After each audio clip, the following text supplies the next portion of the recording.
with any acid-base problem, we have to identify the components that we're mixing.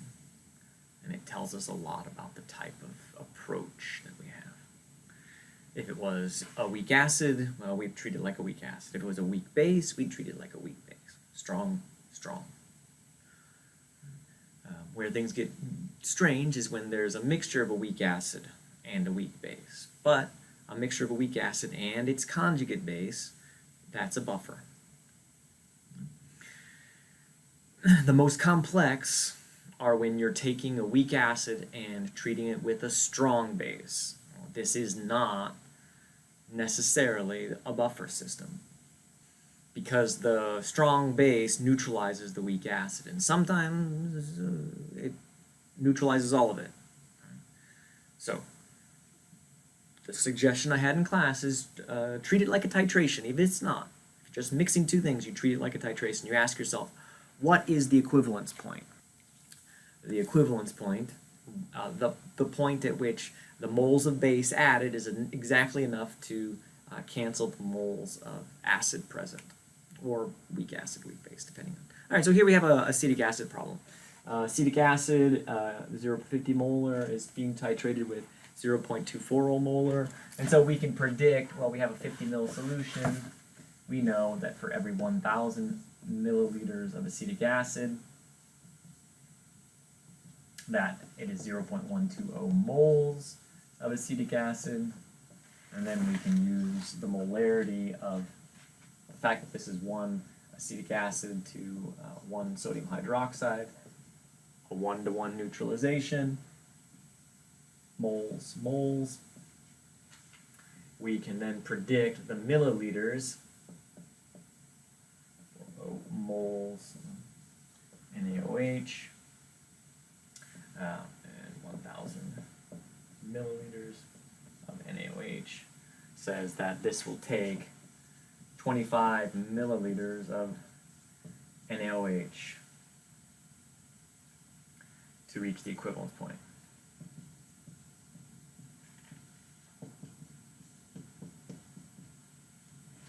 Now, we could do this by inspection. This one's twice as concentrated as this one. If it had been the same molarity, the milliliters would be equivalent. If it was a 1.212 molar solution, this would be a 50 ml solution required. But this is a general chemistry problem to predict the milliliters of solution needed. So, what happens after you add 10 mils of base? What happens after you add 25 mils of base?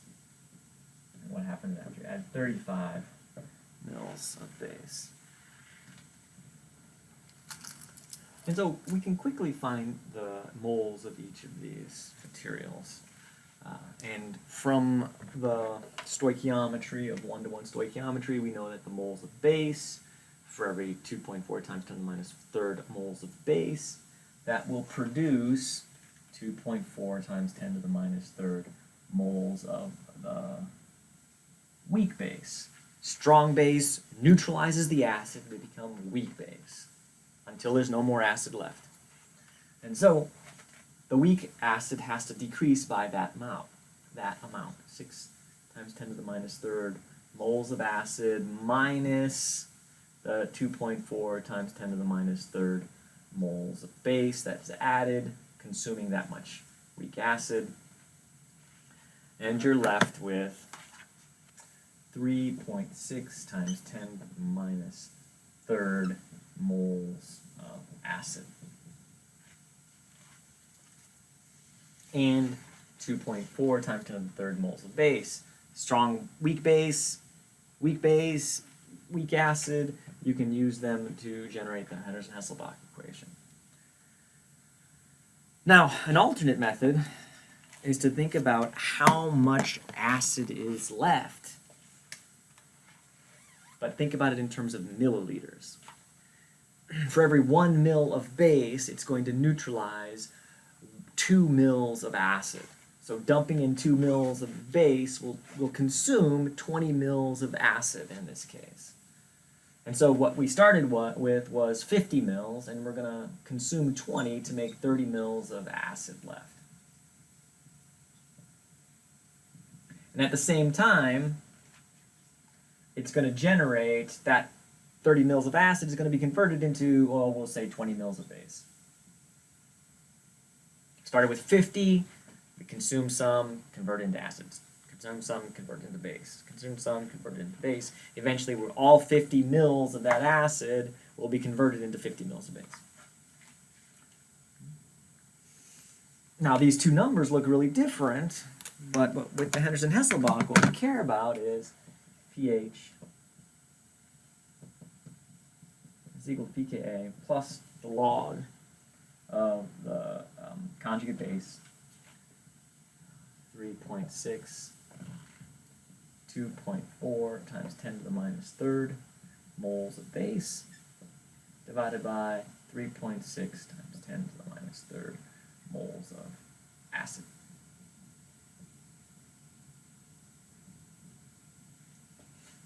This ratio, just this portion, we're going to ignore this. This ratio right here is 0.66.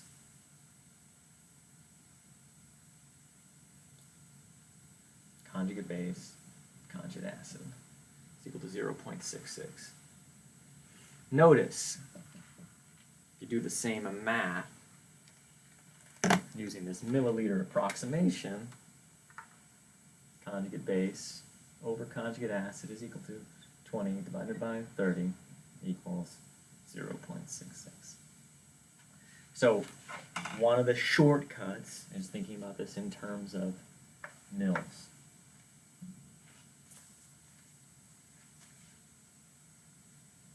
Now, keeping that in mind, you add 25 mils of base, there are 0 mils of acetic acid left, and 50 mils of OAC minus.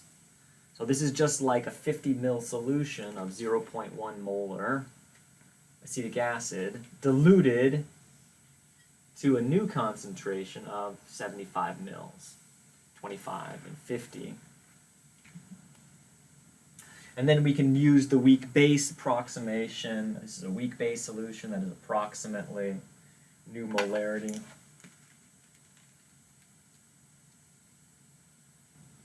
So this is just a weak base solution with a new molarity of 0.8 molar.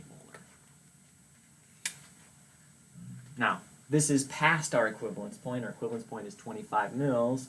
Past our equivalence point, this will use 25 mils of the base, and they'll leave 10 mils of the strong base.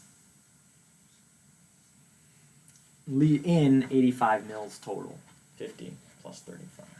So this is just like diluting 10 mils of a strong base at 0.24 molar. And this is into 85 mils, and so this is just a dilution. So each of these locations has a slightly different approach to the problem. So start with the equivalence point. Once you know the equivalence point, you have to decide, are you before the equivalence point or past the equivalence point? At the very start, it is just a weak acid. Between the equivalence point and the start, it is a buffer. At the equivalence point, it is a weak base. After the equivalence point is a dilution with a strong base. And that's it.